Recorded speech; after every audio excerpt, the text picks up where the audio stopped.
Hey Jane, ever notice how many English learners get make and do mixed up?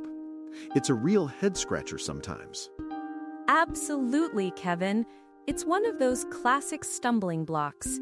The core difference is often about whether you're creating something versus performing an action or task. That's a great way to put it. So for do, we're talking about things like do homework, do the dishes, or do a good job, right? It's about actions. Exactly. You do a favor, you do business, you do your best. It's about completing an activity. But when you make something, you're actually producing or constructing it, or even forming a decision. Like make a cake, make a promise, or make a decision. So if you're producing a sound, you make noise, not do noise.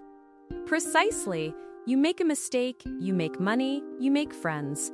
Think of it as bringing something into existence or creating a result. Got it. So remember, do for actions and tasks, make for creating or producing something. A quick distinction that can really clean up your English. Nailed it, Kevin. Keep practicing and you'll be making perfect sentences in no time.